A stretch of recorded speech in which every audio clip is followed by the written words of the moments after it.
I saw an interesting LGSCO case the other day involving Westminster, and it basically involved what had been agreed in the personalised housing plan and an allegation of a subsequent data breach. Effectively, what had happened in the PHP is that the council had said that they would refer this guy on to various other supported accommodation providers and potentially social landlords as well, I'm not quite sure.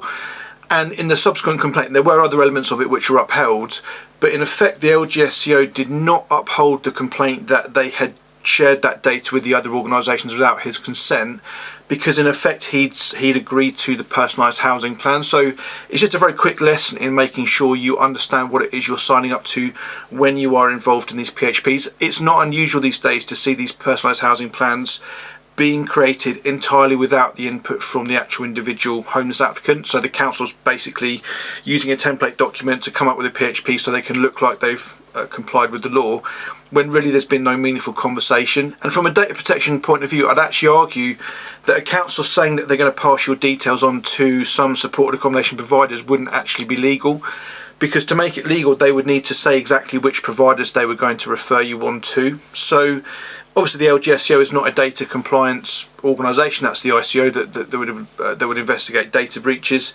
But it just kind of goes to show, when you get a personalised housing plan, ideally you want to be part and parcel of actually creating it in the first place, but you do need to look into it in detail to see what it is you are going to do, what the council's going to do, and you need to object to it as soon as possible if you don't agree with what's going on. So I just thought it's just worth kind of warning people that these kind of processes, because they're legal processes, if you don't check what you've signed, if you don't challenge what you've seen written about you, it becomes less and less easy to successfully challenge it later down the line, basically. So just watch out for it, basically. Not a big video here, but I just thought it might be interesting.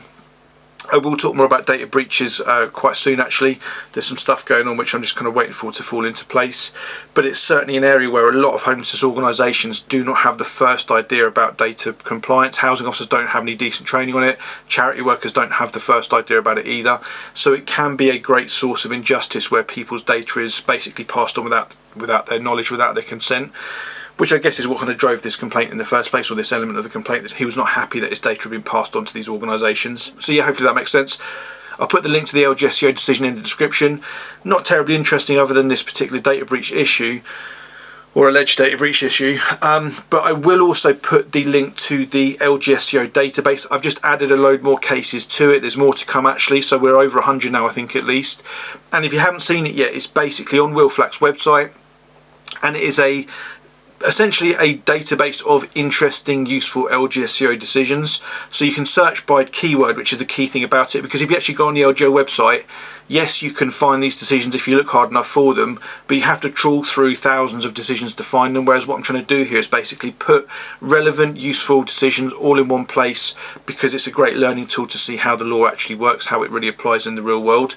So do check that out. As I say, use keywords. You might want to search for things like gatekeeping, might be children's disabilities, suitability to temporary accommodation, damp and mould, infestation, whatever keyword it is you want to find out about, you'll be able to search on that database and you'll be able to see a summary of the case, and also be able to get hold of the entire case just to read through it in detail, just to really get your head around it. So yeah, hopefully that's useful.